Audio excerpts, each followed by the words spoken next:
बंजारा समाजाचे तीर्थक्षेत्र पोहरादेवी इथे बंजारा विरासत नगारा म्युझियमचा लोकार्पण सोहळा पंतप्रधान नरेंद्र मोदी यांच्या हस्ते नवरात्र उत्सवात 5 ऑक्टोबरला होणार आहे। महाराष्ट्रात अनेक लमाण तांडे असून अशा तांड्यांमध्ये लमाण समाज अनेक वर्षांपासून राहतोय, मात्र प्राथमिक मूलभूत सुविधा त्यांना उपलब्ध झालेल्या नव्हत्या।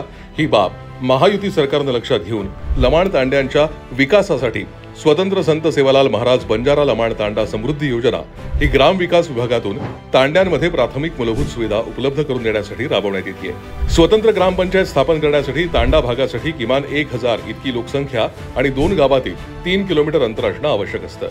यातील ही दोन्ही गावातील 3 किलोमीटर अंतराची अट शिथिल करण्यात आली आणि या योजनेसाठी 500 कोटी रुपये निधी उपलब्ध करून यासाठी जिल्हाधिकाऱ्यांच्या अध्यक्षतेखाली समिती नेमण्यात येऊन ही समिती बंजारा लमाण तांडा घोषित करणं, गावठाण जाहीर करणं, तांड्यांना महसुली गाव घोषित करणं तसंच ग्रामपंचायत स्थापन करण्याचा प्रस्ताव तयार करणं या अनुषंगाने कार्यवाही करेल। महायुती सरकार वस्ती आणि तांड्यांच्या सर्वांगीण विकासासाठी कटिबद्ध आहे।